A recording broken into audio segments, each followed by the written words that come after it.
സകല ലോകത്തിൻ്റെയും രാജാവും എൻ്റെ കർത്താവുമായ നമ്മുടെ ദൈവം വാഴ്ത്തപ്പെട്ടവൻ. ആ ധന്യവും നിസ്തുല്യമായ നാമത്തിൽ വീണ്ടും എല്ലാ ദൈവങ്ങൾക്കും നമ്മുടെ തുടർച്ചയായ തേഴ്സ്ഡേ ഫ്രൈഡേ ബൈബിൾ സ്റ്റഡിയിലേക്ക് സ്വാഗതം അരുളുന്നു. തേഴ്സ്ഡേ എന്ന് പറയുമ്പോൾ ഞങ്ങൾക്ക് യൂറോപ്പിലും അമേരിക്കയിലും തേഴ്സ്ഡേയും, ഏഷ്യൻ കൺട്രീസിൽ, ഇന്ത്യയിൽ ഒക്കെ, ഗൾഫ് രാജ്യങ്ങളിൽ ഇപ്പോൾ അത് ഫ്രൈഡേയുമാണ്. അതുകൊണ്ടാണ് തേഴ്സ്ഡേ ഫ്രൈഡേ എന്ന് പറയുന്നത്. ഇന്നത്തെ ക്ലാസ് നമുക്ക് പ്രയോജനകരമായി തീരുന്നതിന് വേണ്ടി നമുക്ക് പ്രാർത്ഥനയോടുകൂടി ദൈവസന്നിധിയിലായിരിക്കാം. When I showed you the title of today's class, I think many of you must be rather confused, not getting any idea of what I'm going to put across to you today. ഇന്നത്തെ നമ്മുടെ title കണ്ടപ്പോഴേ വെളിപ്പാടിലെ മൃഗങ്ങളെന്ന് പറഞ്ഞത് ഇല്ലയോ അനീ സാറേ? The beast in the Revelation. അപ്പം ഈ thought ഇനി ഏത് മൃഗത്തെ കാണാനിരിക്കുന്നത്? ഒരുപാട് മൃഗങ്ങളെ കണ്ടത്. What new beast are we going to see? That could be one confusion. That could be one of the reasons why many of our regular students are not seen today. എനിക്ക് ഒന്ന് ഈ title കണ്ടപ്പോഴേ വിൽസങ്കർ pastor സ്ഥലം വിട്ടു. നമ്മുടെ Daniel pastor ഏൽപ്പിച്ചിട്ട്, pastor ഞാൻ പോവാണ്, എനിക്കൊന്നും കേൾക്കാനുള്ള ശക്തിയില്ല, പാസ്റ്റർ ഏറ്റെടുത്തെന്ന് പറഞ്ഞായിരിക്കും ഇപ്പം ഒന്ന് അദ്ദേഹം പോകണത്. ഞാൻ before we start with, I'll show you a couple of 3 images so as to give you an idea of what I'm trying to put across to you. ഞാൻ പറയാൻ ആഗ്രഹിക്കുന്ന കാര്യങ്ങളെ പറ്റി നിങ്ങൾക്കൊരു മുൻധാരണ തരുന്നതിന് വേണ്ടി ഞാൻ ഇമേജ് ആദ്യം കാണിക്കാം.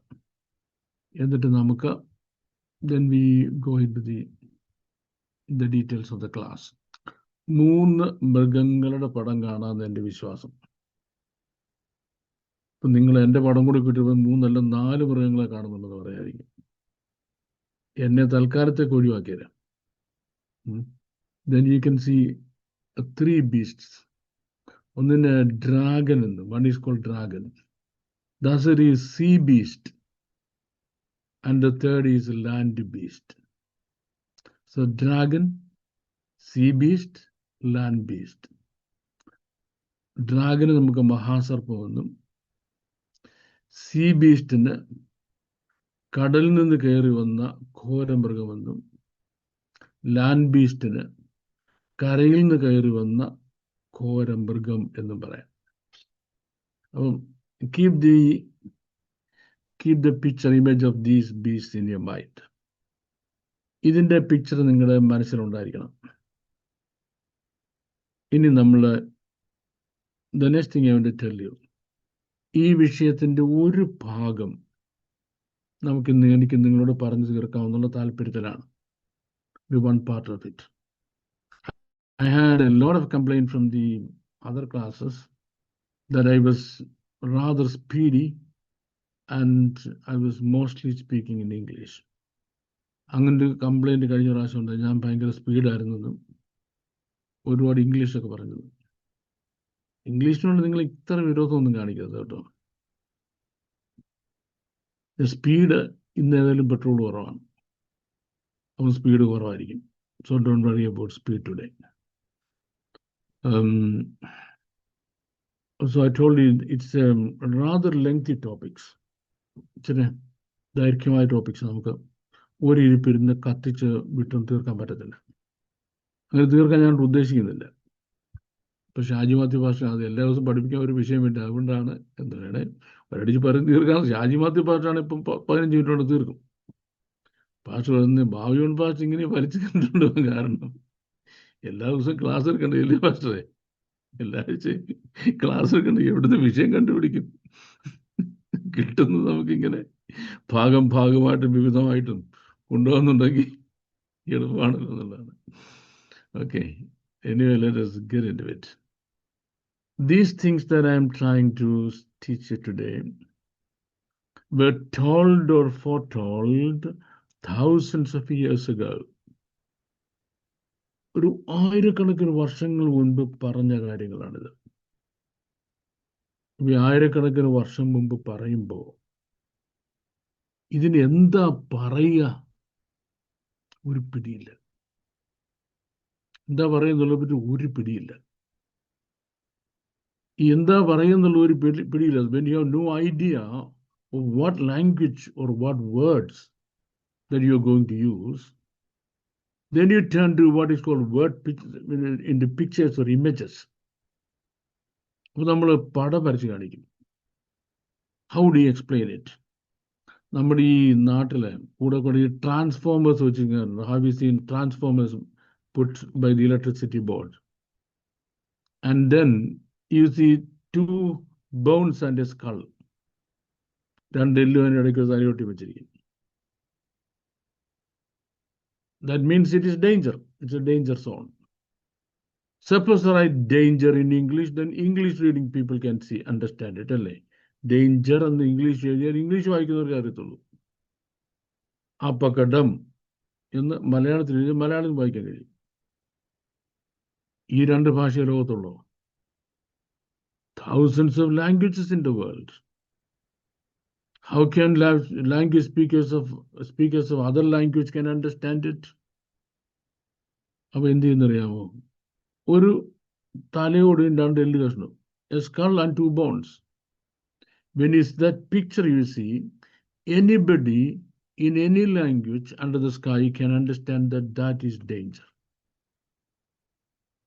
അപ്പോൾ അത് കണ്ടാൽ മനസ്സിലാകുന്നവർക്ക് മനസ്സിലാകും അത് ഡേഞ്ചർ സോൺ ആണെന്ന്. ഇതാണ്, this is the way in which the book of Revelation speaks about things. Because 2000 years ago, when the Spirit of the Lord was asking Yochanan to write, യോഹന്നാനോട് എഴുതുന്നതിന് വേണ്ടി ദൈവത്തിന്റെ ആത്മാവ് പറയുമ്പോൾ,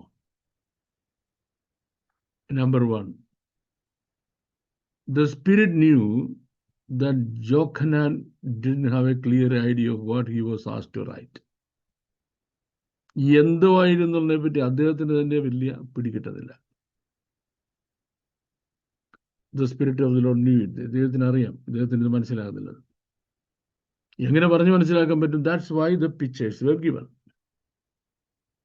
And then Yochanan was asked to describe the picture. He was not asked to draw the picture. He was asked to describe the picture. ഈ picture മുഴുവൻ ഇങ്ങനെ എങ്ങനായിരിക്കും എഴുതി കാണിക്കാൻ പറഞ്ഞു. കേട്ടോണേ? ഇപ്പൊ നിങ്ങൾ എൻ്റെ ക്ലാസ്സിൽ കുറച്ച് നിങ്ങൾ ഉറങ്ങി തൂങ്ങത്തില്ലയോ? ഉറങ്ങി തൂങ്ങത്തില്ല എന്ന് പറയാൻ പോലെ യോഹന്നാൻ കുറച്ച് കഴിയുമ്പോൾ യോഹന്നാന് ഒരു പിടിയും കിട്ടത്തില്ല. ഒരു പിടിയും കിട്ടത്തില്ലെന്ന് പറഞ്ഞാൽ വെറുണ്ടിരിക്കുക. ഈ stuck. In my broken English, I say flabbergasted. ഒരു പിടിയും കിട്ടില്ല, സ്റ്റക്കായി. ദൂതം പറയും, എഴുതടാ, എഴുത്, എഴുത്, എഴുത്. നിങ്ങൾ വെളിപ്പാട് ദിവസം വായിക്കുന്നത് you see again and again and again. The angel is telling Yochanan, write, right man, right man. എന്തിനങ്ങനെ പറയുന്നത്? Because he stopped writing. He forgot the fact that he had to write it. ഇപ്പൊ ഞാൻ ചോദിച്ചോട്ടെ, ഒരു പടം കാണിച്ചിട്ട് അതിനെ പറ്റി പറഞ്ഞാൽ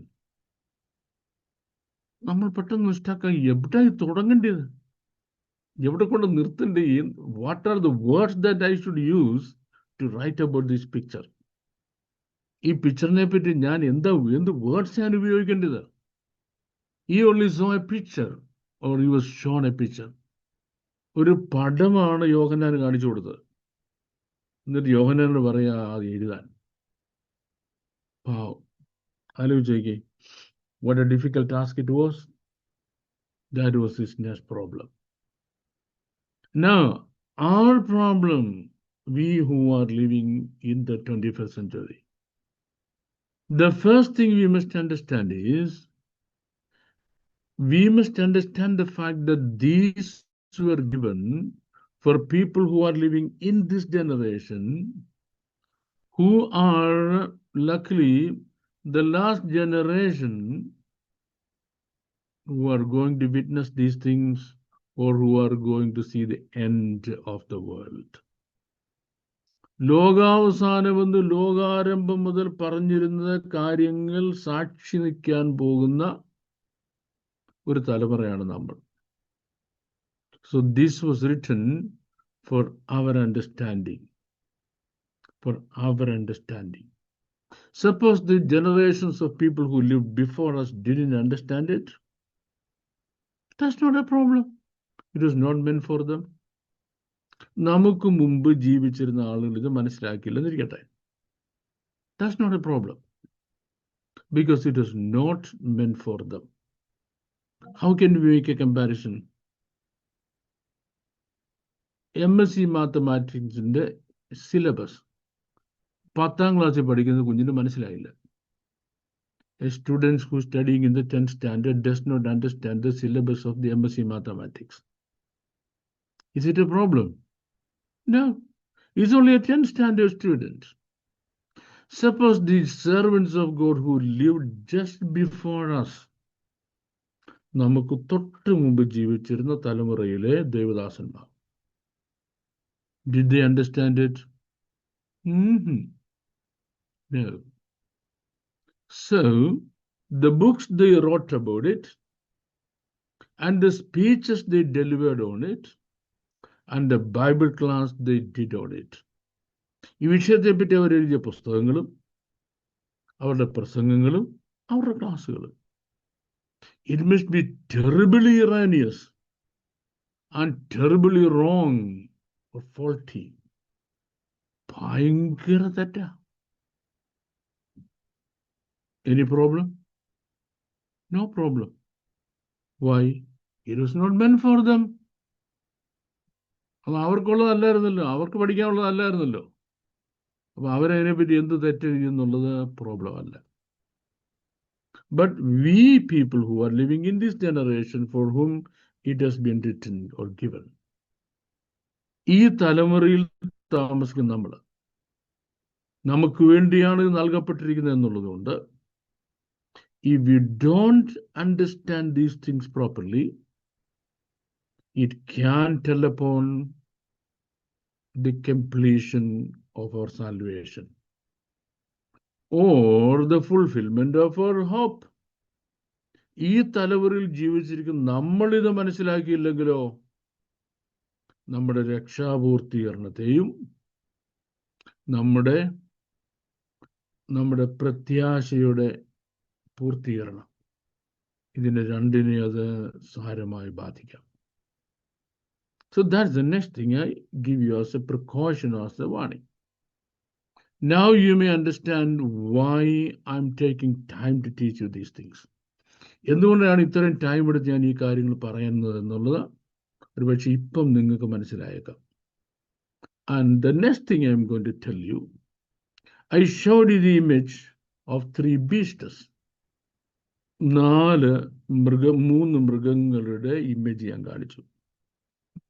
1 മഹാസർപ്പം, 2 കടലിൽ നിന്ന് കയറി വരുന്ന മൃഗം, ഘോരമൃഗം, അടുത്ത് കരയിൽ നിന്ന് കയറി വരുന്ന ഘോരമൃഗം. What are these things? Well, the unfortunate thing is you have to dissect them, analyze them, study these beasts inch by inch, studying every remarkable characteristics of it in them in bits and pieces. ഈ മൃഗങ്ങളുടെ കണ്ണും മൂക്കും നാക്കും ചെവിയും കൊമ്പും തലയും നഖവും നിറവും ഉള്ളിയും കളിയും ഇതെല്ലാം വേർതിരിച്ച് നമ്മൾ മനസ്സിലാക്കണം. എന്തിനു വേണ്ടി? Why should we understand it? So that we should see the political development the world all over that is preparing the ground for the end of the world. ലോകാവസാനത്തിന് വേണ്ടി ഗ്രൗണ്ട് പ്രിപ്പയർ ചെയ്യുന്ന, വേദി തയ്യാറാക്കുന്ന ഇന്റർനാഷണൽ പൊളിറ്റിക്കൽ സിറ്റുവേഷൻസിന്റെ 3 വേൾഡ് പിക്ചറാണ് ഈ 3 മൃഗങ്ങളും കാണിക്കുന്നത്. So these 3 animals or these 3 beasts are giving us the different aspects of the international political affairs, political situations, people, kingdoms, people, nations and kingdoms. People, nations, kingdoms. 3 word ഒന്നുകൂടെയും പറയുമ്പോൾ, 1 ജനം, 2 രാജ്യങ്ങൾ, 3 സാമ്രാജ്യങ്ങൾ. ജനം, രാജ്യങ്ങൾ, സാമ്രാജ്യങ്ങൾ. ഇത് 3. ഈ 3 വേർഡ്സ് നിങ്ങൾ പ്രത്യേകം മനസ്സിലാക്കണം.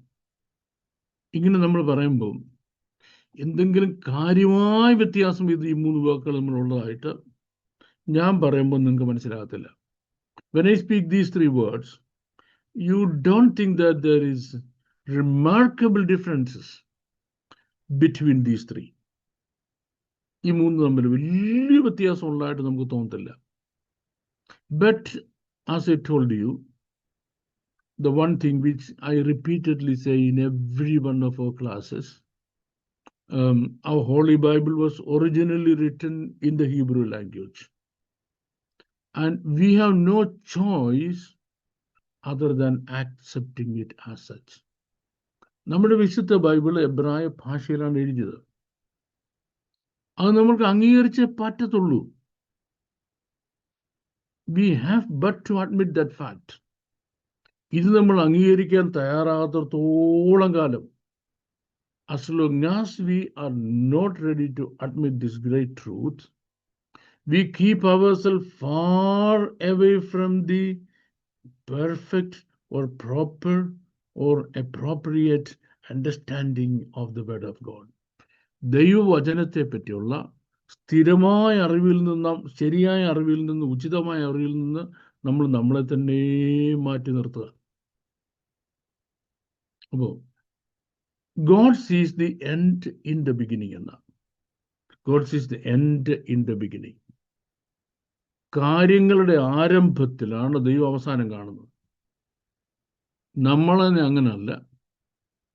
നമ്മൾ ഈ ലോൺ എടുത്ത് വീട് വെക്കും പോലെ നമ്മുടെ പരിപാടി.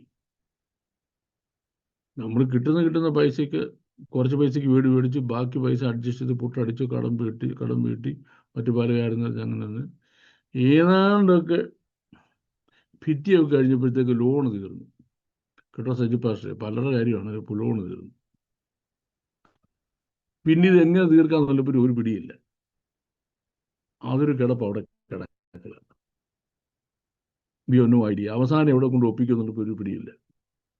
But God is not like that. Not only that he sees the end in the beginning, but also he arranges things in such a way that everything ends up the way in which he has foreseen it. ഇതെങ്ങനെ അവസാനിക്കണമെന്ന് ദൈവം മുൻകൂട്ടി കണ്ടോ അങ്ങനെ തന്നെ അവസാനിക്കും, അങ്ങനെ തന്നെ ദൈവം അവസാനിപ്പിക്കും. അപ്പോൾ എന്ത് ചെയ്യുന്നറിയാമോ? God spoke a language. If you go back to the origin of that language, then if we go back to the original,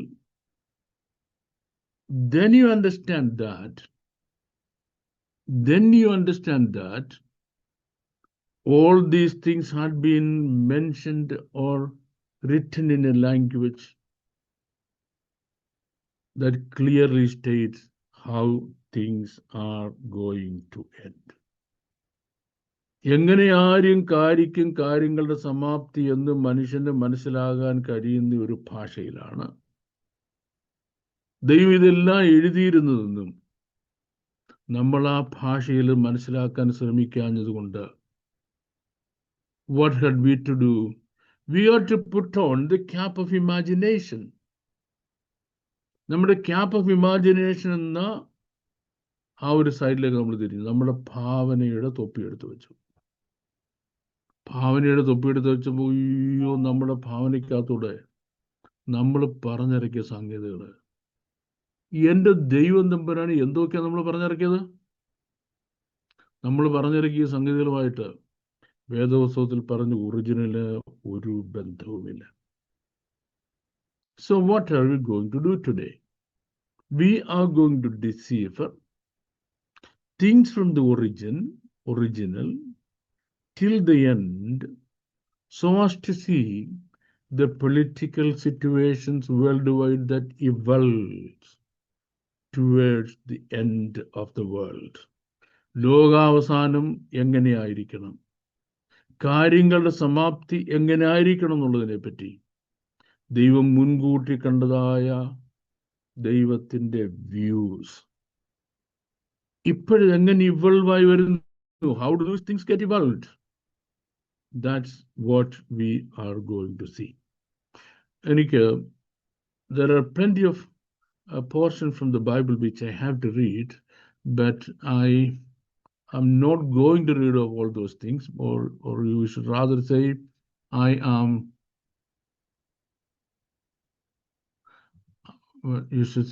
still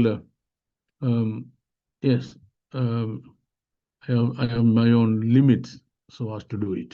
Okay, so what I'm trying to do is I'll be reading only a few portions for you today.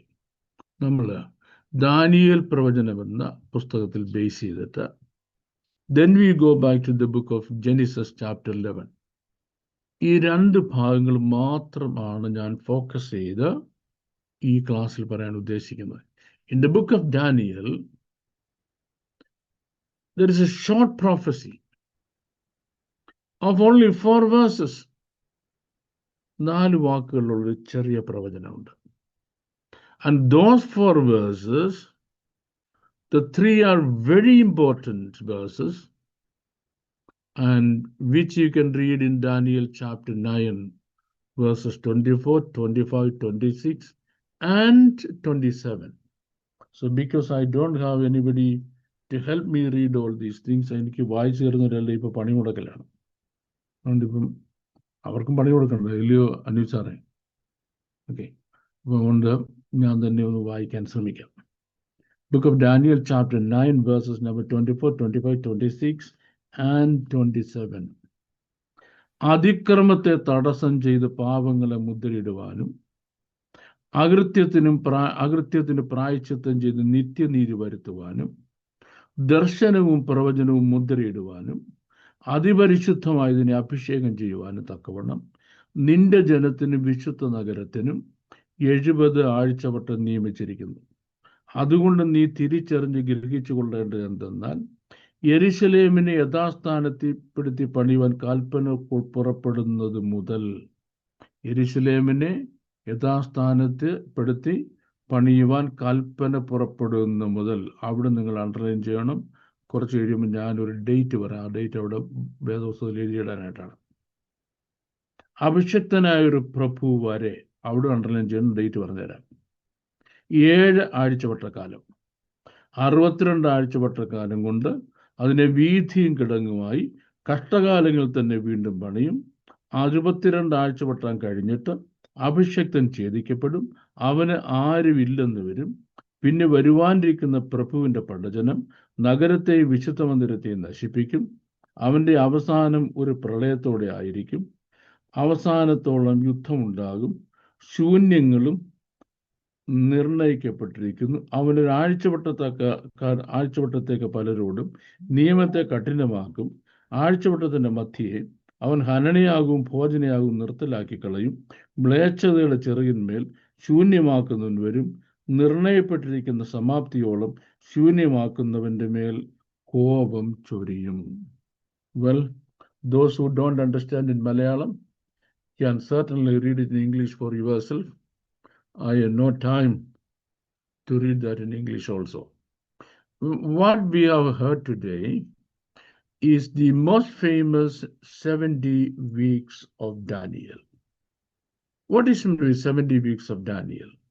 70 weeks of Daniel means Daniel, the great prophet, was in the land of Babylon, when he happened to read the prophecies of Jeremiah concerning the captivity of the people of Israel in the nation of Babylon.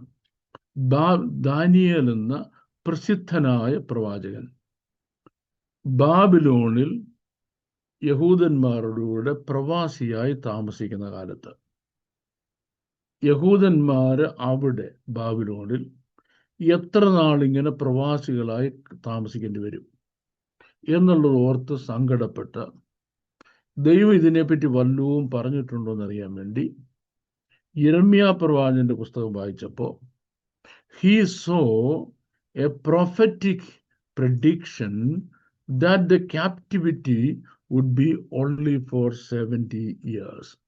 70 വർഷമായിരിക്കും അവരുടെ captivity. And after the 70 years, they would be released, delivered from there. So, when is that 70 going to end? As he calculated, he found that they were closing to that 70 years.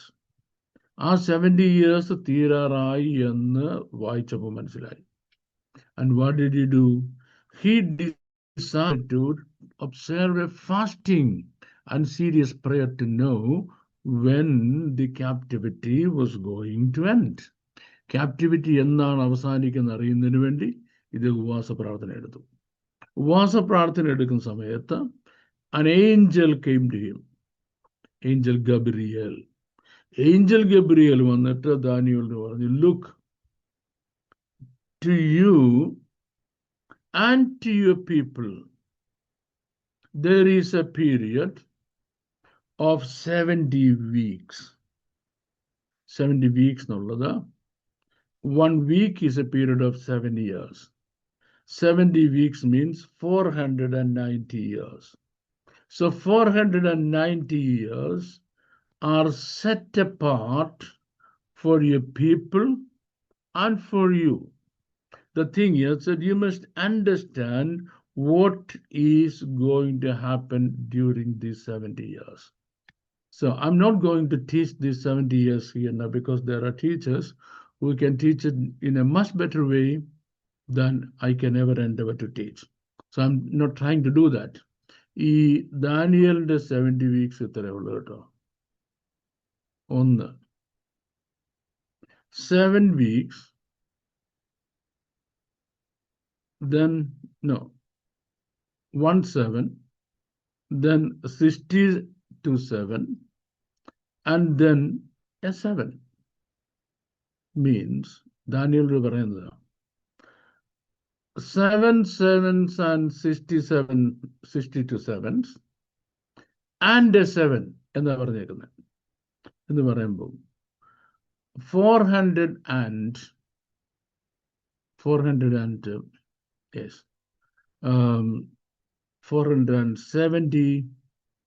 483 years കൊണ്ട് സംഭവിക്കാൻ പോകുന്ന കാര്യങ്ങളുടെ ഒരു കണക്ക് പറയാം. This prophecy, even though it is only 4 verses, is likely to understand the mystery of the end times. 4 വാക്കുകൾ ചുരുക്കമായിട്ട് പറഞ്ഞിരിക്കുന്ന ഒരു പ്രൊഫസിയാണിത്. പക്ഷെങ്കിൽ ഇതാണ് എൻഡ് ടൈം പ്രൊഫസി മുഴുവനും ഇതിന് ചുറ്റുമാ കറങ്ങി കിടക്കുന്നത്. ഈ 4 verses, they are packed with critical and useful information that without them we wouldn't have a clue as to what's going to happen in the future. ഈ പ്രൊഫസി നമ്മളൊന്ന് ചുരുളഴിച്ച് നോക്കാതെ ഫ്യൂച്ചറിൽ എന്താണ് സംഭവിക്കാൻ പോകുന്നതിനെ പറ്റി നമുക്ക് വലിയ പിടിയൊന്നും കിട്ടത്തില്ല. Seriously, too many pieces of puzzles would be missing. ഒരുപാട് പസിൽസ്, റിഡിൽസ്, ആശയക്കുഴപ്പമുണ്ടെന്ന കാര്യങ്ങളില്ലാത്തതുണ്ട്. We are talking about the most important pieces to the puzzle. ഇതിലെ ഏറ്റവും പ്രധാന ഭാഗം എന്ന് പറയുന്നത്, some scholars refer to this prophecy as backbone of biblical eschatology. Biblical eschatology അതായത് വേദപുസ്തകത്തിലെ അന്ത്യകാല പ്രവചനങ്ങളുടെ ബാക്ക് ബോൺ ആണ് ഈ പറഞ്ഞിരിക്കുന്നതെന്ന് ഒരുപാട് പേര് പറയുന്നത്. Because it supports, it connects and ties together all the other prophecies. End time എന്താണ് സംഭവിക്കാൻ പോകുന്നത്, end time എന്ന് തുടങ്ങി എന്ന് തീരണമെന്നുള്ളതിനെ പറ്റി പറഞ്ഞിരിക്കുന്ന മുഴുവൻ പ്രഡിക്ഷൻസിനെയും കണക്ട് ചെയ്തിട്ട് ആ പ്രഡിക്ഷൻസ് ഒക്കെ ശരിയാണെന്ന് സപ്പോർട്ട് ചെയ്തിട്ട് ആ കണക്ഷൻസിനെ, ആ പ്രോഫസീസിനെ ഒന്നിനോടൊന്ന് കൂട്ടിക്കെട്ടുക. ഇത്രയാണ് ഈ 4 വാക്യങ്ങൾ. ഒന്ന്, മറ്റ് എൻഡ് ടൈം പ്രോഫസി മുഴുവനും ഇതാണ് അതിനെ സപ്പോർട്ട് ചെയ്ത് നിർത്തുന്നത്, ഈ 4 വാക്യങ്ങളാണ്. സെക്കൻഡ്, അത് തമ്മിലുള്ള കണക്ഷൻ എന്താണെന്ന് ഈ 4 വാക്യങ്ങളാണ് പറയുന്നത്. ആൻഡ് തേർഡ്, ഇതിനെ ഒന്നിനോട് ടൈ ചെയ്യുകയാണ് ഈ 4 വാക്യങ്ങൾ. And without it would be a kind of lost, and that's why we have spent so much of time looking at this particular prophecy. ഇത് നമ്മളൊന്നും നോക്കാതെ നമ്മൾ എൻഡ് ടൈമിനെ പറ്റി പറയാൻ പോയാൽ നമ്മൾ ഒരുപാട് ബുദ്ധിമുട്ടിലാകും. ഇനിയും ഡാനിയൽ ചാപ്റ്റർ 9 വേഴ്സ് നമ്പർ 25 നമ്മൾ വായിക്കുന്നത് 25 ഞാൻ ഒന്നുകൂടെ നിങ്ങൾക്കൊന്ന് വായിച്ച് കേൾപ്പിക്കാം. വേഴ്സ് 25, അതുകൊണ്ട് നീ അറിഞ്ഞ് ഗ്രഹിച്ചു കൊള്ളേണ്ടത് എന്തെന്നാൽ യെരൂശലേമിനെ യഥാസ്ഥാനത്തിൽപ്പെടുത്തുവാൻ പണിവാൻ കൽപ്പന പുറപ്പെടുന്നത് മുതൽ അഭിഷക്തനായ ഒരു പ്രഭു വരെ 7 ആഴ്ചവട്ടക്കാലം.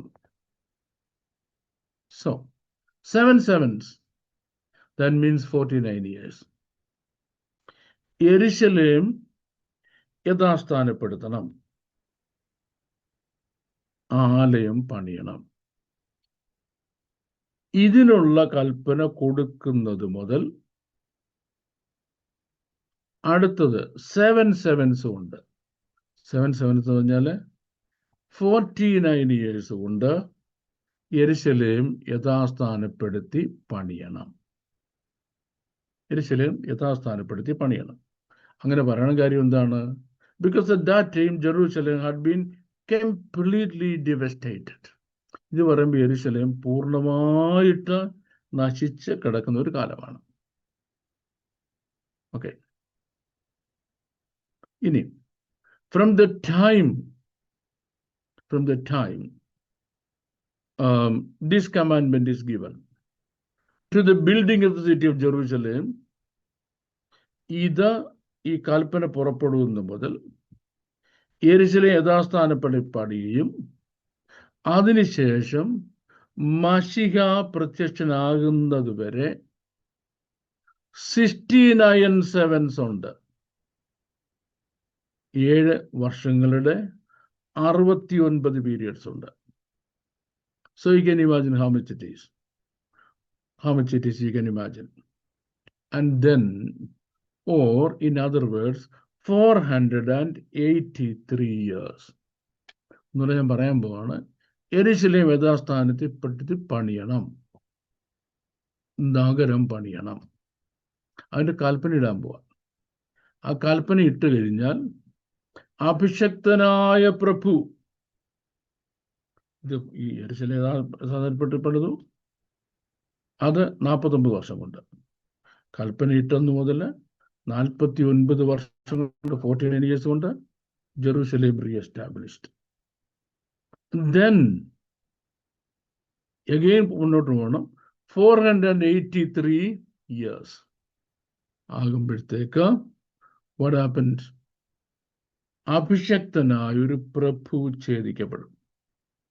According to Jewish calendar, a day has only 300, a year has only 360 days. നമ്മുടെ പോലുള്ള 362 നമുക്ക്. യെസ്, ചില 362, അവർക്ക് അങ്ങനെ 360. So what Daniel was saying in verse number 25 is this. എന്തുവാ ദാനിയേൽ verse number 25 പറയുന്നത്? 483 വർഷം യെരൂശലേം പുതുക്കി പണിയുന്നതിന് ഡിഗ്രി പുറപ്പെടുന്ന അന്ന് മുതൽ ഏതുവരെ? അഭിഷക്തനായ പ്രഭു ഛേദിക്കപ്പെടുന്നവരെ. Now the question, അഭിഷക്തനായ പ്രഭു എന്ന് പറയുന്ന മശിഹ ഛേദിക്കപ്പെടണം. എന്നാണ് യെരൂശലേം പുതുക്കി പണിയാൻ കൽപ്പന പുറപ്പെടുവിച്ചത്? അതായത് നിങ്ങളുടെ ബൈബിളിലൊന്നും അണ്ടർലൈൻ ചെയ്യണമെന്ന് പറഞ്ഞു. Write down the date there, 14th March 445 BC. 14th March 445 BC. 445 BC March മാസം 14-ാം തീയതി യെരുശലേം പുതുക്കി പണിയാൻ കൽപ്പന പുറപ്പെട്ടു. Now I'm going to make one more thing clear to you. There are 3 decrees. യെരുശലേമിനെ സംബന്ധിക്കുന്ന there are 3 decrees. Decree number 1, listen to me. Decree number 1, a declaration for the Jewish people that they are set free and they can go back to Jerusalem or Israel.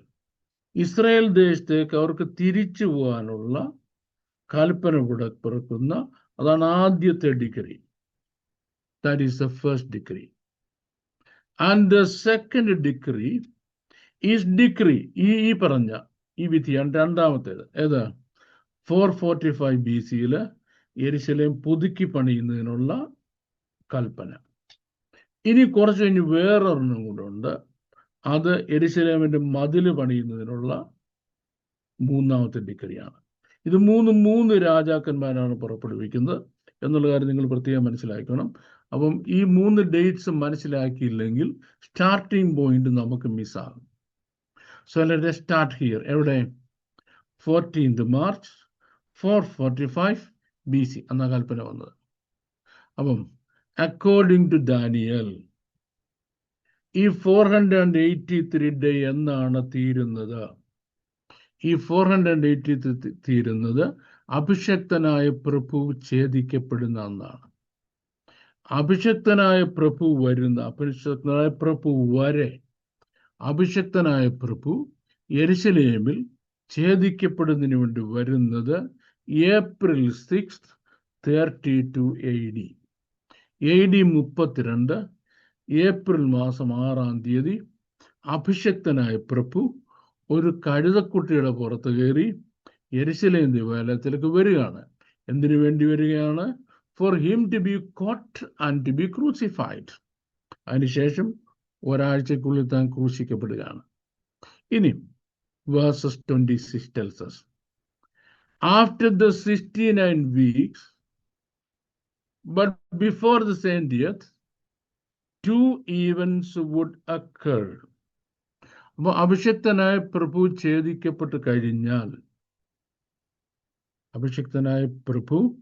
ഛേദിക്കപ്പെട്ട് കഴിഞ്ഞാൽ Bible കയ്യിലുള്ളവരെ ഹൃദയത്തിലോ കയ്യിലോ ഒക്കെ എടുത്ത് നോക്കണം.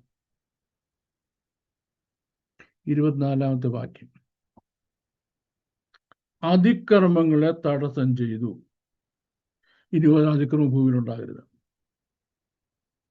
2, പാപങ്ങളെ മുദ്രയിടുവാനും. പാപങ്ങളെയല്ല, പാപം. Sin to be sealed. ഇനി ആർക്കും പാപം ചെയ്യാൻ പറ്റത്തില്ല. അകൃത്യത്തിന് പ്രായശ്ചിത്തം ചെയ്തു. Atonement given to iniquities. ഇനി അകൃത്യം ഉണ്ടാകത്തില്ല. നിത്യനീതി വരുത്തുവാനും. Eternal righteousness is established. No more unrighteousness. ദർശനവും പ്രവചനവും മുദ്രയിടുവാനും. thereafter no more prophecy, no more visions. മുദ്രയിടുവാനും. ഇനി അതിപരിശുദ്ധമായതിനെ അഭിഷേകം ചെയ്യുവാനും. The most high is to be anointed. അതിന് ഇത്രയും കാര്യങ്ങൾ സംഭവിക്കണം. എത്ര കാര്യം നോക്കിയെന്ന് പറഞ്ഞേ. അഭിഷക്തനായ പ്രഭു ഛേദിക്കപ്പെട്ട് കഴിഞ്ഞാൽ സംഭവിക്കേണ്ട എത്ര കൂട്ടം കാര്യങ്ങളാ? ഓടിച്ചു നോക്കിക്കേ. 1, അതിക്രമത്തെ തടസ്സം ചെയ്തു. 2, പാപങ്ങളെ മുദ്രയിട്ടു. 3, അകൃത്യത്തിന് പ്രായശ്ചിത്തം വരുത്തി. 4, നിത്യനീതി വരുത്തി.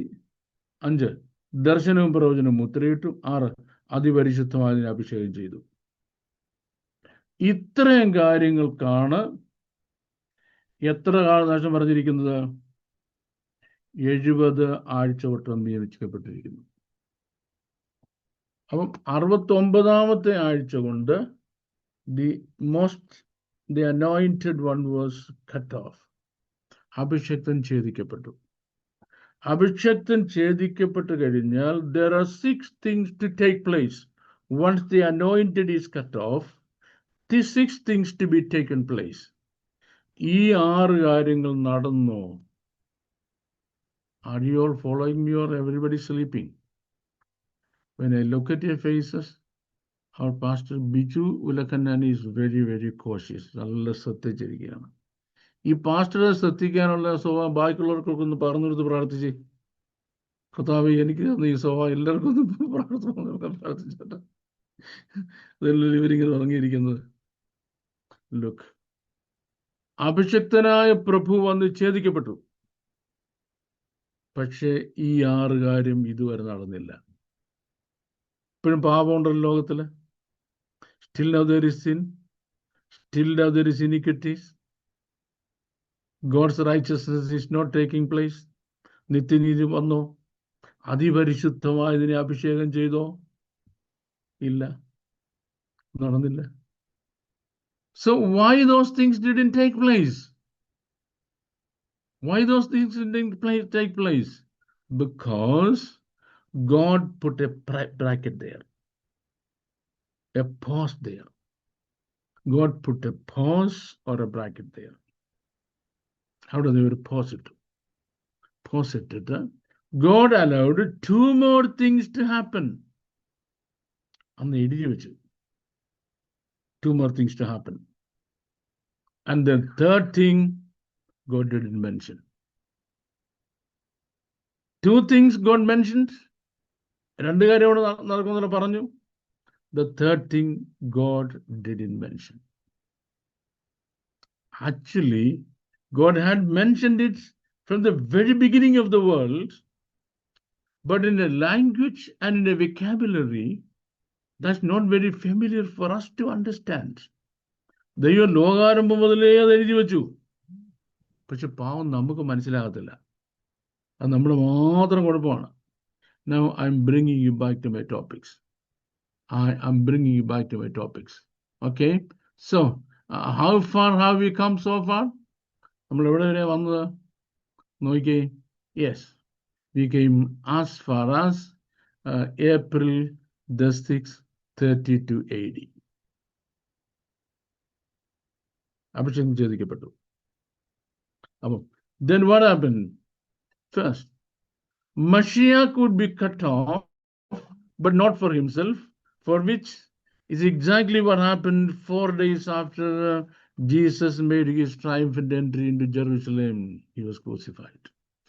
നമ്മുടെ വാഴ്ത്തപ്പെട്ട കർത്താവ് യെരുശലേമിലേക്ക് തൻ്റെ ട്രയംഫന്റ് എൻട്രി നടത്തിയതിനു ശേഷം ആ ഫ്രൈഡേയിൽ അഭിഷേകം ഛേദിക്കപ്പെട്ടു.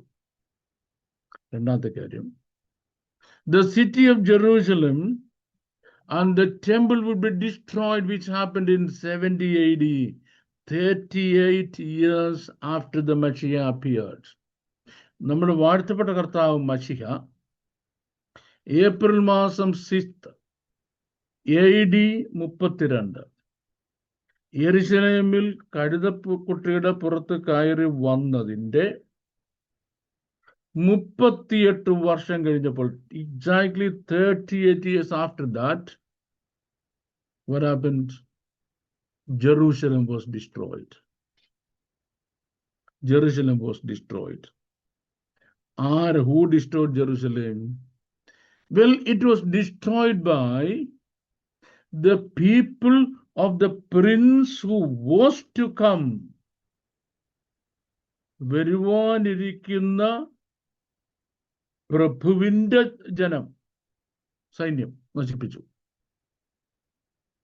അപ്പോൾ 2 events.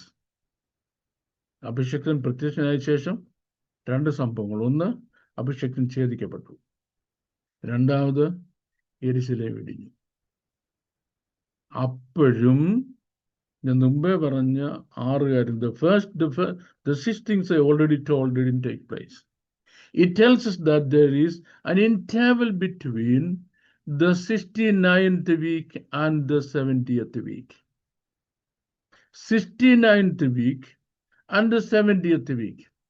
So the 6 things that I told you, are to be fulfilled in the 70th week. Last week, അതിനാണ് ഡാനിയൽസ് 70th week എന്ന് പറയും. ദാനിയേലിന്റെ 70ാമത്തെ ആഴ്ചവട്ടക്കാലത്ത് സംഭവിക്കേണ്ട 6 കാര്യങ്ങൾ സംഭവിച്ചില്ല. That means the final 7 years or the last 70th years of Daniel didn't occur. So there is a bracket period. And how long is that bracket period going to be? God in heaven knows.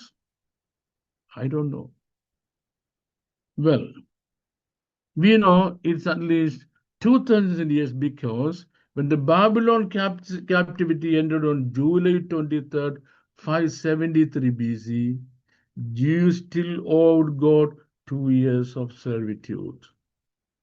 ശ്രദ്ധിച്ചോണേ, യഹൂദന്മാരുടെ Babel പ്രവാസത്തിന്റെ സെർവിറ്റ്യൂഡ്, അടിമകാലം, അടിമകളായിരിക്കേണ്ട കാലം എന്നാ അവസാനിക്കാനുള്ള കൽപ്പന?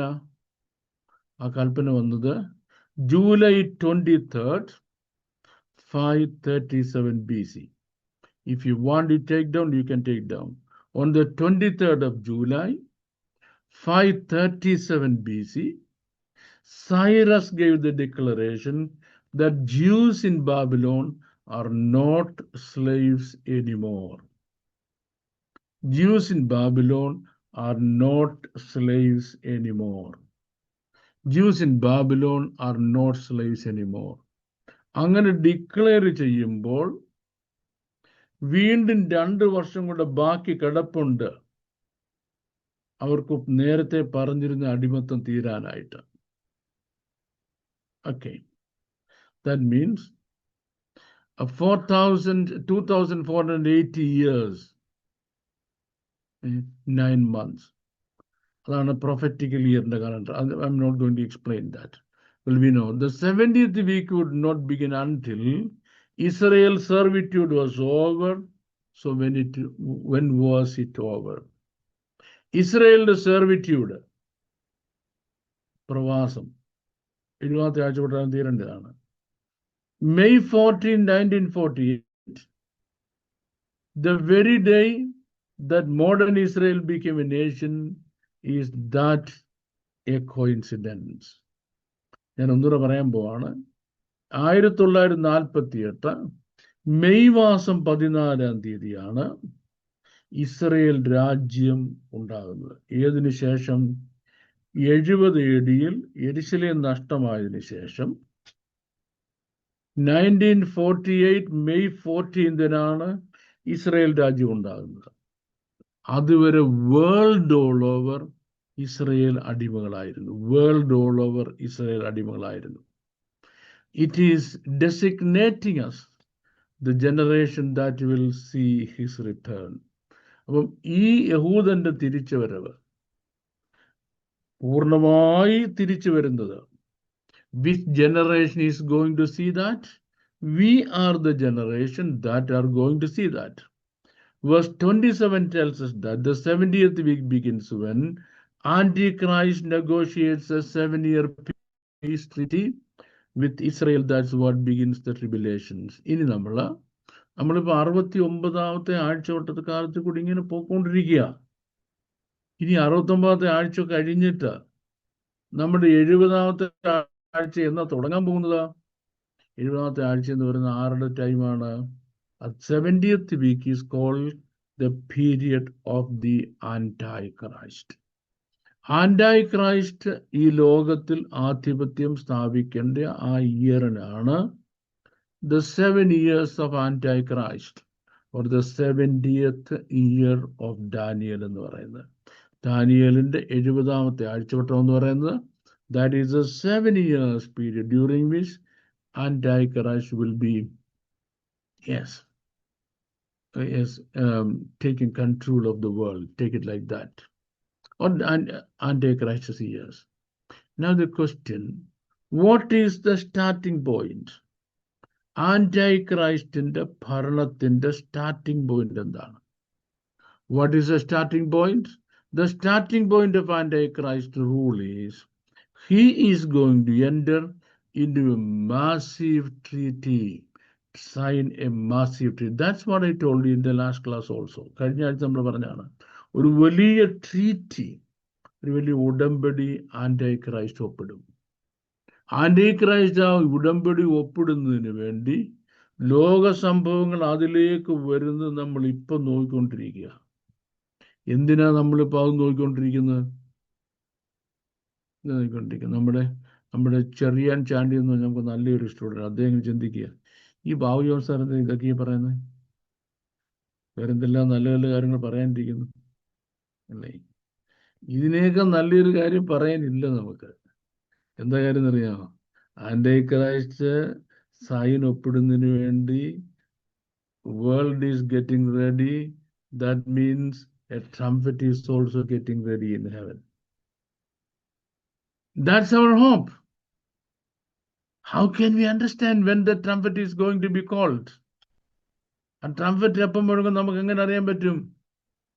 We should be looking at the world. We can't look at in heaven and see whether where the trumpet is, in which room, in which shelf, or in which cell, or in which compartment. We don't see. But when we look down on the earth, we see political situation maneuvering. Political situation ഇങ്ങനെ maneuver ചെയ്യാണ്. അത് കാണുമ്പോൾ നമുക്ക് മനസ്സിലാക്കാം, yes, our hope is going to be close by. നമ്മുടെ പ്രത്യാശ അടുത്ത് വരുന്നത് നമുക്ക് മനസ്സിലാക്കാം. അതുകൊണ്ടാണ് ഞാൻ ഇത്രയും ടൈം എടുത്ത്, I take so much of time and effort to bring home all these great ideas into your mind.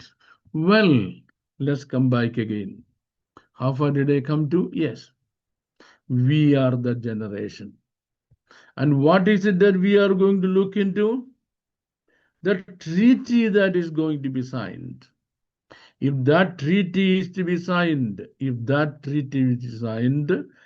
three massive beasts have to be ready for that. 3 massive beasts അതിനു വേണ്ടി റെഡിയാണ്.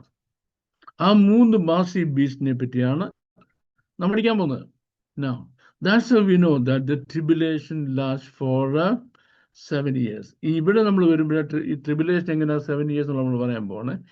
Verse number 27 also tells us that in the middle of the tribulation, the Antichrist will break the treaty and he will commit the abomination of desolation. ഈ ശൂന്യമാക്കുന്ന മ്ലേച്ഛത വിശുദ്ധ സ്ഥലത്ത് നിൽക്കുന്നു. ആഴ്ചവട്ടത്തിന്റെ മധ്യേ അവൻ പല്ലോട് ഉടമ്പടി ലംഘിക്കുമെന്ന്. അതൊക്കെ കഴിഞ്ഞ ക്ലാസ് ഞാൻ പറഞ്ഞുകൊണ്ട് ഞാൻ അങ്ങോട്ട് അതിന്റെ ഡീറ്റെയിൽസ് ഒന്നും പോകുന്നില്ല. He is going to sit on the mercy seat and he is going to proclaim himself to be God. ഇനിയാണ് ആന്റൈക്രൈസ്റ്റ്. ഇപ്പൊ യെരൂശലേമിൽ ദേവാലയമില്ല, യെരൂശലേമിൽ ദേവാലയം പണി.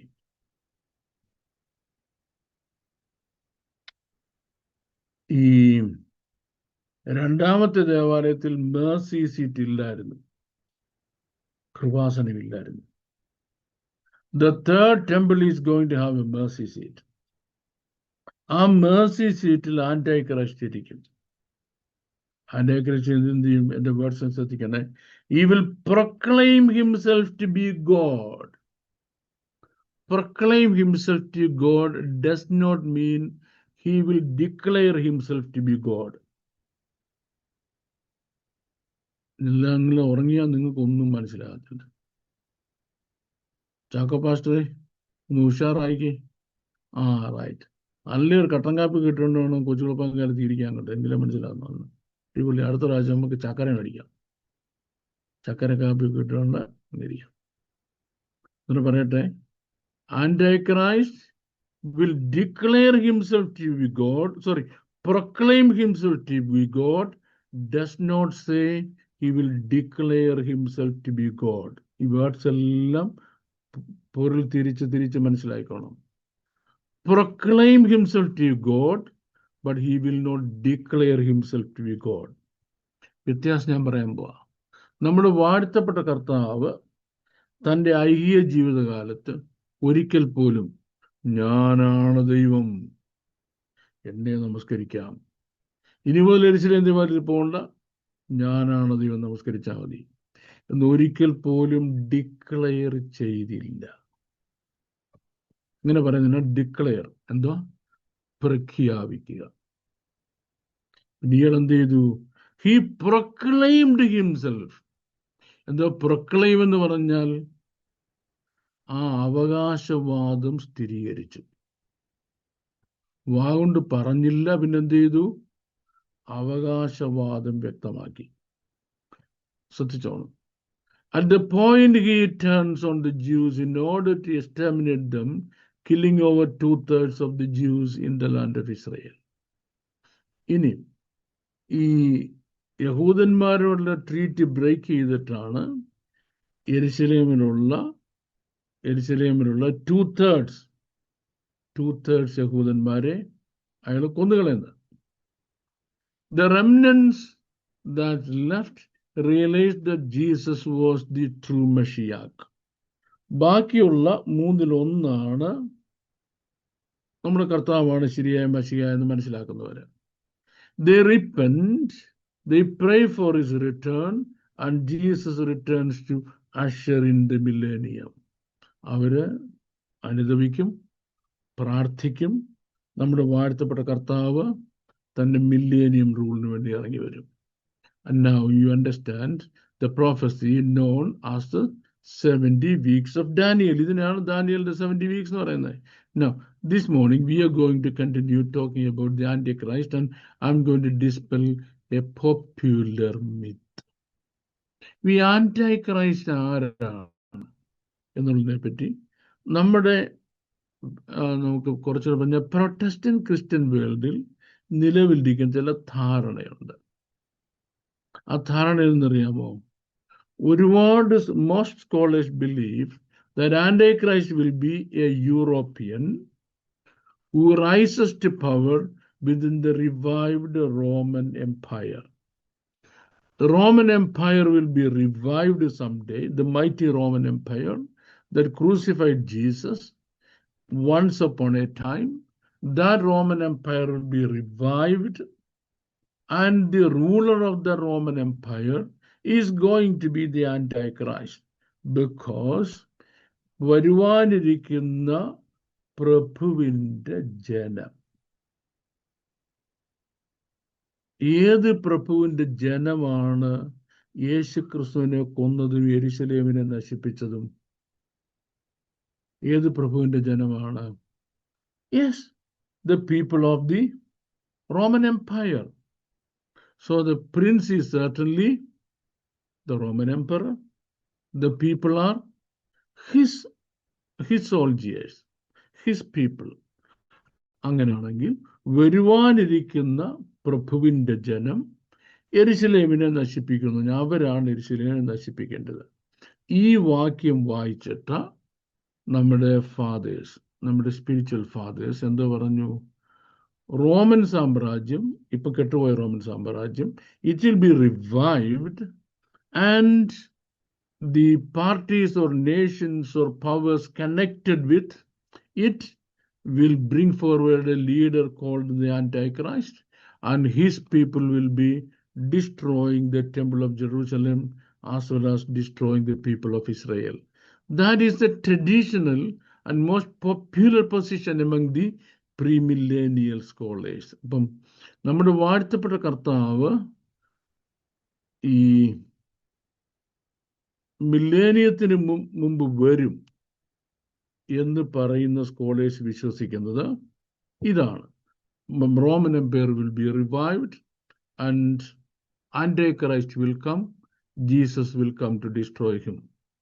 ഇനി ശ്രദ്ധിച്ചോണം, that's not what I believe. Why? Because that's a theory.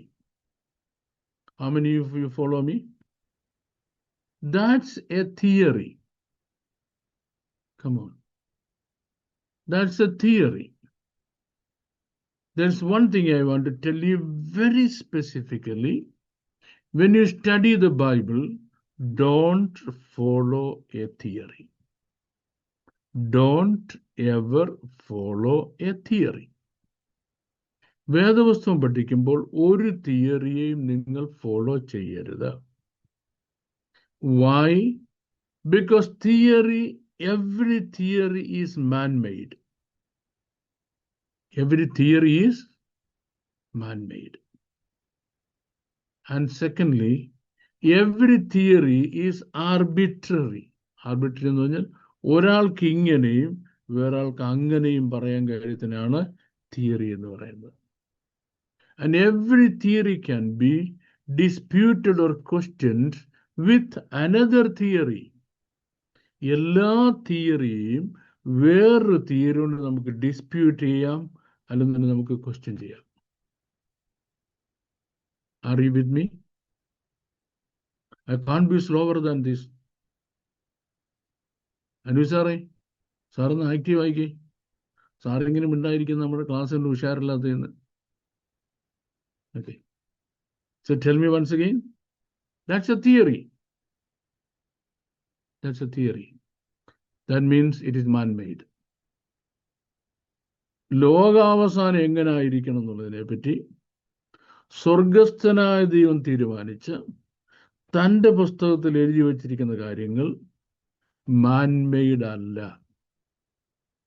What the Heavenly Father had decided about the end of the world and what he has written in his book are not theories to be man-made. Then what is it? Means the second coming of Jesus and the end of the world are not theories to be discussed, but truth to be studied, taught, and to be believed. I'm going to tell you that once again. നമ്മുടെ വാഴ്ത്തപ്പെട്ട കർത്താവിൻ്റെ മടങ്ങിയ ഒരു ലോകാവസാനം എന്ന് പറയുന്നത് മനുഷ്യൻ ചർച്ച ചെയ്യേണ്ടതായ തിയറി അല്ല, മറിച്ച് പഠിക്കുകയും പഠിപ്പിക്കുകയും വിശ്വസിക്കുകയും ചെയ്യേണ്ട സത്യങ്ങളാണ്. You got the difference between these two? Truth, there is no dispute against it. ആർഗ്യുമെന്റിന് സ്കോപ്പില്ല. There is no scope of argument. Human opinion has no value. ട്രൂത്തിൻ്റെ മുമ്പിൽ അഡ്മിറ്റ് ചെയ്യുക, അക്സെപ്റ്റ് ചെയ്യുക അല്ലാതെ ആർക്കും ക്വസ്റ്റ്യൻ ചെയ്യാൻ പെർമിഷൻ ഇല്ല. ഞാൻ മുമ്പേ പറഞ്ഞത്, റോമൻ എംപയർ റിവൈവ് ചെയ്തിട്ട് അതുമായിട്ട് കണക്ട് ചെയ്ത രാജ്യങ്ങളിൽ ഒരു നേതാവ് എതിർ ക്രിസ്തുവായിട്ട് വരുമെന്നുള്ളത് ഒരു തിയറിയാണ്, എന്തല്ല, ഒരു ട്രൂത്ത് അല്ല. എന്തുകൊണ്ട് ട്രൂത്ത് അല്ല? The question, why it is not truth? Because the Bible doesn't say so. If the Bible doesn't say so, it's not a truth. And the second thing, does the Bible say something against it instead? അതല്ല, മറ്റൊന്നാണ് എന്ന് Bible പറയുന്നുണ്ടോ? ഉണ്ട്. അങ്ങനെയാണെങ്കിൽ what the Bible says is truth, what man says is theory. What the Bible says is truth and what man says is theory.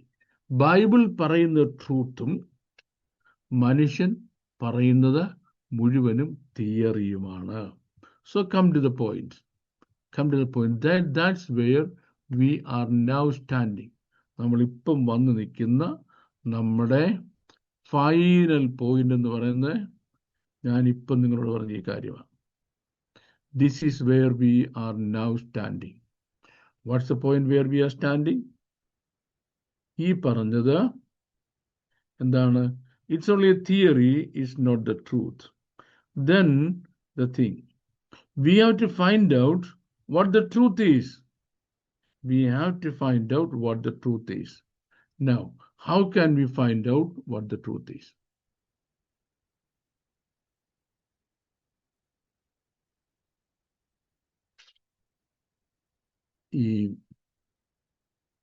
Most premillennial scholars believe that Antichrist will be a European.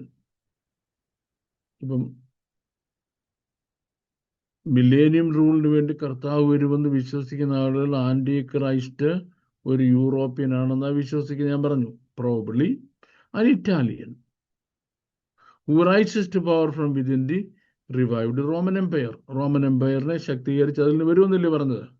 Now this belief is based on primarily on one verse, and you know that one verse, that is Daniel chapter 9 verses 26. Daniel പ്രവചനം 9-ാം അധ്യായത്തിന്റെ 26-ാമത്തെ വാക്യത്തിലേക്ക് നമുക്ക് വരാം.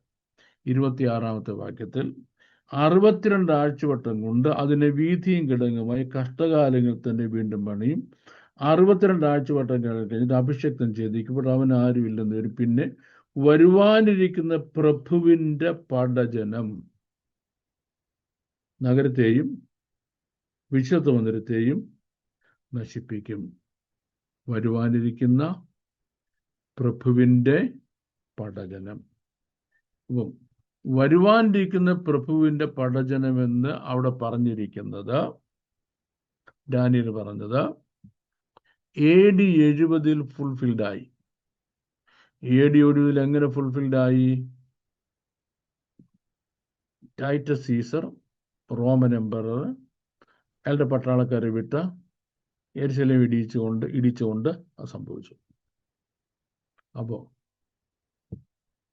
the generations of Christians or Bible scholars who lived before us, നമുക്ക് മുമ്പ് ജീവിച്ചിരുന്ന ഒരുപാട് തലമുറയായുള്ള Bible സ്കോളേഴ്സിന് ഈ വരുവാനിരിക്കുന്ന ആൻറ്റി ക്രൈസ്റ്റ്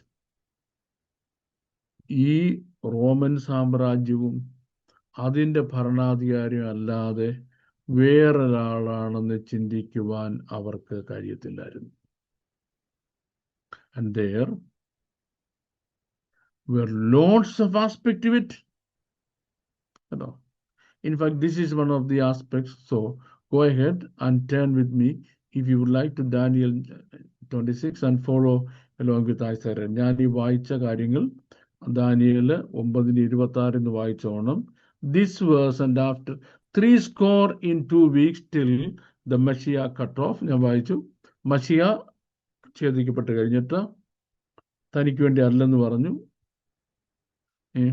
ഇവരെ സാഞ്ചുറിച്ചോ എന്ന കാര്യം എന്ന് പറഞ്ഞു. അത് കഴിഞ്ഞ് ഇവർ വന്ന് പിന്നെ റോമാക്കാർ വന്ന് നശിപ്പിക്കുന്ന കാര്യം പറഞ്ഞു. ആ റോമാക്കാരെ ആൻറ്റി ക്രൈസ്റ്റ് എന്ന് പറഞ്ഞ കാര്യം പറഞ്ഞു. ഇനി നമ്മൾ 27 വായിക്കുന്ന ഉടനെ അവിടെ നമ്മൾ ഈ ആൻറ്റി ക്രൈസ്റ്റ് എന്താ ചെയ്യാൻ പോകുന്നത്? That shortly after the Messiah is cut off, the people of the prince that shall come, വരുവാനിരിക്കുന്ന പ്രഭുവിൻ്റെ ആൾക്കാർ വരും. Antichrist will destroy the city of Jerusalem and the temple. ഇതെല്ലാം നമ്മൾ പറഞ്ഞു. ഇൻ ഷോർട്ട് അവർ തിരിച്ചു വരും എന്നുള്ളത്. ഇനി ഞാൻ 2 കൺഫ്യൂഷൻ നിങ്ങൾക്ക് ഇട്ടിട്ട് I'm going to put 2 confusions to you. ആ കൺഫ്യൂഷൻസ് ഇട്ടിട്ട് നിങ്ങൾ വായിക്കണം. വായിച്ചിട്ട് അവിടെ നമ്മൾ നെക്സ്റ്റ് ഡേ തുടങ്ങുക കാര്യം നിങ്ങൾ എന്നെ ഓർപ്പിച്ചോണം, കേട്ടോണം. വരുവാനിരിക്കുന്ന പ്രഭുവിൻ്റെ പടജനം യെരുശലേമിനെ നശിപ്പിക്കും. വരുവാനിരിക്കുന്ന പ്രഭുവിൻ്റെ പടജനം യെരുശലേമിനെ നശിപ്പിക്കും. നമുക്കറിയാം അത് ഇദ്ദേഹമാണ്, റോമൻ സീസറാണ്. ഇവിടെ there is a mystery that we have to unearth from history. ചരിത്രത്തിൽ നിന്ന് നമ്മൾ കുഴി മാന്തിയെടുക്കേണ്ട ഒരു മിസ്റ്ററി ഞാൻ നിങ്ങളോട് പറയാൻ പോവാം. ആ മിസ്റ്ററി ഇതാണ്: യെരുശലേം നശിപ്പിച്ചത് Roman പടയാളികളല്ല. How many of you have heard of that part of history? How many of you have heard that part of history? യെരുശലേം നശിപ്പിച്ചത് Roman പടയാളികളല്ല. That's the first thing to understand. Then who were they that destroyed Jerusalem? City of Jerusalem ആരാണോ നശിപ്പിച്ചത് അതേ ആളുകളാണ് വീണ്ടും യെരുശലേം നശിപ്പിക്കുന്നതിന് വേണ്ടി anti ക്രൈസ്റ്റുമായിട്ട് വരാൻ പോകുന്നത്. I'm going to tell that once again and I'm going to prove it from the word of God. ആരാണോ യെരുശലേം നശിപ്പിച്ചത്? I told you they are not the Roman soldiers. They are not the Roman soldiers, which I am going to prove very clearly from history. അപ്പം ആരല്ല നശിപ്പിച്ചെന്ന് ഞാൻ പറഞ്ഞു, Roman soldiers അല്ല. And then there is a question. അങ്ങനെയാണെങ്കിൽ ആരാണ് Jerusalem നശിപ്പിച്ചത്? That's the thing that we have to learn from history. One thing. And the second thing, ഈ യെരുശലേം നശിപ്പിക്കാൻ വരുന്നത്, അതായത് ആന്റി ക്രൈസ്റ്റിനെ കൊണ്ടുവരുന്നത്, listen to me, it is not a nation, it is not a kingdom, but it's a people. It's not a nation, it's not a kingdom, but it's a people. അങ്ങനെ പറഞ്ഞില്ല ഞാൻ തുടങ്ങിയത് ആദ്യമായിട്ട്. ഇന്നത്തെ ക്ലാസ് തുടങ്ങുന്നുണ്ടേ. ഷാജി മാത്യു പാഷ അന്നേരം വന്നില്ലായിരുന്നില്ലയോ? നേരത്തെ അടുത്ത ദിവസം നേരത്തെ കാരണം അങ്ങോട്ട് പറഞ്ഞേക്കാം, അല്ലെങ്കിൽ നമ്മൾ വീഡിയോ ഓഫ് ചെയ്തോളെ. Okay, think once again. ഒന്നും ഞാൻ പറയാൻ പോവാ. Is not a nation. Rome ഒരു നേഷ്യനാണ്. റോമിനോട് ചേർന്ന് യൂറോപ്പിൽ ഏത് രാജ്യങ്ങൾ വന്നാൽ അവർ നേഷൻസ് ആണ്.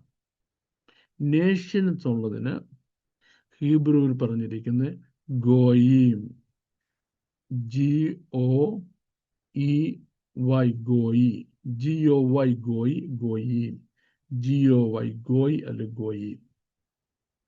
അതല്ല ആന്റി ക്രൈസ്റ്റും ആന്റി ക്രൈസ്റ്റിന്റെ ആൾക്കാരും. രണ്ട്, നോട്ട് കിങ്ഡംസ്, കിങ്ഡം അല്ല. കിങ്ഡം എന്നുള്ളതിന് ഹീബ്രുവിൽ പറഞ്ഞിരിക്കുന്നത് മംലേഖ എന്നാണ്. മംലേഖ എന്ന് പറഞ്ഞാൽ കിങ്ഡം എന്നാണ്. കിങ്ഡം എന്ന വേർഡുമല്ല അവിടെ പറഞ്ഞിരിക്കുന്നത്. പിന്നെ അവിടെ പറഞ്ഞിരിക്കുന്ന വേർഡാണ്, അത് വായിച്ച് കേൾപ്പിക്കാനാണ്. പക്ഷെ നമ്മളിപ്പം ഞാൻ ഈ കൺഫ്യൂഷൻ എടുത്തി നിങ്ങളെ അടുത്ത ക്ലാസ്സിൽ കാണുന്നതിന് വേണ്ടിയാണ്. അവിടെ പറഞ്ഞിരിക്കുന്ന വേർഡ് ആം എന്നാണ്. AAM, ആം. ആം എന്ന് പറഞ്ഞാൽ ഒരേ ഭാഷ സംസാരിക്കുന്ന, ഒരേ മതത്തിൽ വിശ്വസിക്കുന്ന, ഒരേ കൾച്ചറുള്ള ഒരു ജനം. Listen to me. A people who has the same language, the same religion, and the same culture. Same language, same religion, same culture. They may be from anywhere in the world, or from across the world, or from all the different parts of the world. പക്ഷേ ഈ ജനത്തിന്റെ പ്രത്യേകത എന്തുവാ? Number one, they speak the same language. Number two, they follow the same religion. Number three, they have the same culture. Listen to me. If you come to Rome, come to Europe, all Europeans don't speak the same language. Number two, all Europeans don't have the same culture. എല്ലാ യൂറോപ്യൻസിന്റെയും ഒരേ culture അല്ല. Number three, all Europeans don't follow the same religion. Now the question, if you look at the world today, can you find out a people, ഒരു ജനം എന്തോ ചെയ്യുന്നു? They have the same language, same religion, same culture. Who are they? അങ്ങനൊന്നും ഉണ്ടെങ്കിൽ അവരാണോ Israel നശിപ്പിച്ചത് AD 70? അവരാണെങ്കിൽ ഹിസ്റ്ററിയിൽ തെളിവുണ്ടോ? മൂന്ന്, അവരായിരിക്കുമോ ഇനിയും വരുന്നത് എന്ന് ബൈബിളിൽ പറഞ്ഞിട്ടുണ്ടോ? അങ്ങനാണെങ്കിൽ അവരാരാണ്?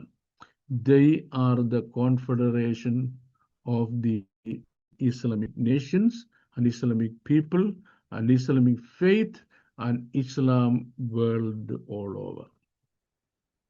വേൾഡ് ഓൾ ഓവറുള്ള ഇസ്ലാം ആയിരിക്കും എന്നുള്ളതിന് ഇനി ബൈബിളിൽ തെരഞ്ഞിരിക്കുന്ന ബാക്കി തെളിവുകൾ എന്തൊക്കെയാണ്?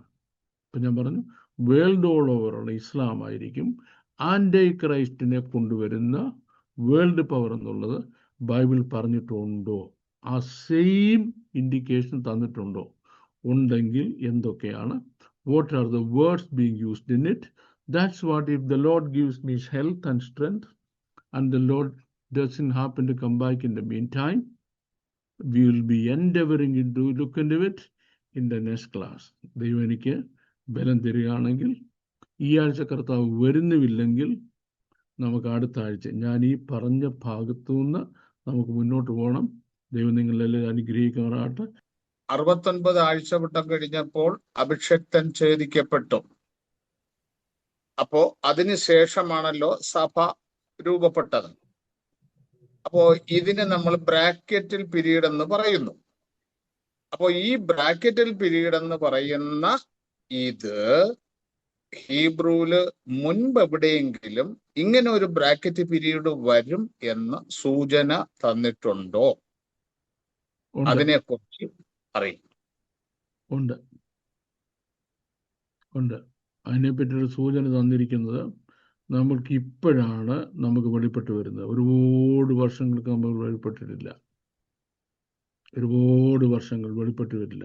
അതിനെപ്പറ്റിയാണ് ആദ്യത്തെ സൂചന ഈ ഇദ്ദേഹത്തിൻ്റെ റൈറ്റിങ്സിനാണ്, ഇദ്ദേഹത്തിൻ്റെ പ്രവചനങ്ങളിലാണ് നമ്മുടെ ഹാനോക്കിൻ്റെ പ്രവചനങ്ങൾ തന്നിട്ടുള്ളത്.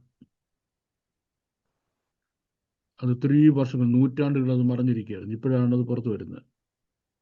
ഇപ്പോഴാണ് ഹാനോക്കിൻ്റെ പ്രവചനത്തിന് അതിനെ പറ്റി പറഞ്ഞിട്ടുള്ളത്.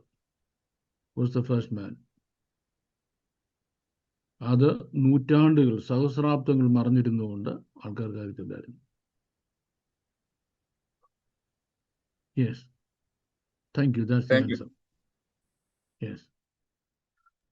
And the next is, who is Anuj Balakrishnan? Sister Mini Jacob. And Sister Mini Jacob, yes. then Anuj sir. Okay. Pastor പറഞ്ഞത് ആദ്യത്തെ 7 62 + 1 എന്നല്ലേ കണക്ക് പറഞ്ഞത്? അതെ. അതില് 7 ആഴ്ചവട്ടം കൊണ്ട് യെരുശലേം ദേവാലയത്തിന്റെ പണി കംപ്ലീറ്റ് ആയത് എന്നല്ലേ? യെരുശലേം പുതുക്കി പണിയണം. യെരുശലേമിലേക്ക് ഇവർക്ക് തിരിച്ചു പോകാൻ കൽപ്പന കൊടുത്തിട്ട് ആലയം പണിയുന്നത് വരെയാണ് ഏതുള്ളത്, ഈ 490 years, 49 years, 7 ആഴ്ച തൊട്ടുള്ളത്. പുതുക്കി പണിത് സമയമാണ് 49 years. അത് കഴിഞ്ഞിട്ട് 62 വീക്സ് എന്ന് പറയുന്നത് അഭിഷക്തൻ വരാനുള്ളത്. അന്നേരം പാസ്റ്റർ April 6 AD 32 എന്ന് പറയുന്നത് അന്നാണ് അഭിഷക്തൻ യെരുശലേമിൽ കഴുതപ്പുറത്ത് കയറി വരുന്നത്. നമ്മുടെ കർത്താവ് 33 അല്ലേ? AD 33 അല്ലേ? കലണ്ടേഴ്സ് തമ്മിലുള്ള ഇയേഴ്സിന്റെ ഡിഫറൻസ് ആണ്. കാര്യം നമുക്ക് Babylonian calendar, Jewish calendar, Roman calendar, ഈ കലണ്ടറൊക്കെ തമ്മിലൊരു ചെറിയ ഡിഫറൻസ് ഉണ്ട്. 1 year, 2 years, 3 years, up to 4 years വരെ ഡിഫറൻസ് ഉണ്ട് പല കലണ്ടറിന്റെ കാൽക്കുലേഷൻ അനുസരിച്ച്. അന്നേരം ഈ 445 BC ആണല്ലോ കൽപ്പന പുറപ്പെട്ടത്. കൽപ്പന പുറപ്പെട്ടത് തൊട്ട് നമ്മൾ ആ ജൂവിഷ് കലണ്ടർ മാത്രം ഫോളോ ചെയ്യുമെങ്കിൽ മാത്രമേ നമുക്ക് കിട്ടത്തുള്ളൂ. ഇതിൽ ഒരു കലണ്ടർ ഫോളോ ചെയ്യണം. നമ്മൾ പക്ഷെ ഇപ്പം ഫോളോ ചെയ്യുന്നത് റോമൻ കലണ്ടർ ആയതുകൊണ്ടാണ് നമുക്ക് കൺഫ്യൂഷൻ ഉണ്ട്, നമുക്ക് ഒരിക്കലും മനസ്സിലാക്കാൻ കഴിയാത്തത്. നമ്മളിപ്പോൾ ഫോളോ ചെയ്യുന്ന കലണ്ടർ റോമൻ കലണ്ടർ ഇല്ലയോ, അതുകൊണ്ടാണ് നമുക്ക് കൺഫ്യൂഷൻ ഉള്ളത്. അത് ഇയർ ഒത്തിരി വ്യത്യാസമുണ്ട്. 477 483 വരുന്നത്. വ്യത്യാസം ഉണ്ടാകും. കാര്യം കലണ്ടേഴ്സ് അങ്ങനെ മാർക്ക് ചെയ്തിരിക്കുന്നത് അതുകൊണ്ടാണ്. കാര്യം ഒന്ന് Babylonian calendar, Jewish calendar, Roman calendar, plus ചിലയിടത്ത് കയറി ഈജിപ്ഷ്യൻ കലണ്ടർ വരെ വരുന്നുണ്ട്. അങ്ങനെ വരുമ്പോഴാണ് ഇയേഴ്സിൻ്റെ കൺഫ്യൂഷൻ ഉണ്ടാകുന്നത്. നമ്മൾ ഹെൽപ്ലെസ് ആണ് അവിടെ. If we follow only one calendar then it makes sense. And one കലണ്ടറും 360 days എന്നുള്ളത് കണക്കും നോക്കണം. 360 ഡേയ്സും ദെൻ ഇത് ഈ ലൂണാർ ഡേയ്സും കൂടെ നോക്കണം. അത്തരം മാത്രമേ അത് വരത്ത് ശരിയാകത്തുള്ളൂ. അതുകൊണ്ടാണ് എപ്പോഴും അത് പറയുമ്പം ഒരു കൺഫ്യൂഷൻ്റെ സ്കോപ്പ് അവിടെ കിടക്കുന്നത്. എനിവേ 69 വീക്സ് ഇപ്പം കംപ്ലീറ്റ് ആയി. കർത്താവിന്റെ 69 ക്രൂസിഫിക്കേഷൻ. വീക്സ് ഇപ്പൊ കംപ്ലീറ്റ് ആകുമ്പോൾ അത് അന്നേ കംപ്ലീറ്റ് ആയി. ഓക്കെ. അന്നേ കംപ്ലീറ്റ് ആയി. Yes, thank you pastor. You welcome. Aneesh sir. സാറേ സാറേ ഈ സെക്കൻഡ് ടെമ്പിളില് മേഴ്സി സീറ്റ് ഇല്ലെന്ന് പറഞ്ഞല്ലോ. അപ്പോ അവിടെയുള്ള ആർട്ടിക്കിൾസ് മറ്റേ ഈ ടാബ്ലറ്റ്സ് ഓഫ് സ്റ്റോൺസ് മറ്റേ ഒന്നും ഇല്ലായിരുന്നോ? Just it was an empty place, the holiest of holy place. Unfortunately, yes. Oh, Yes. okay. Okay, sir.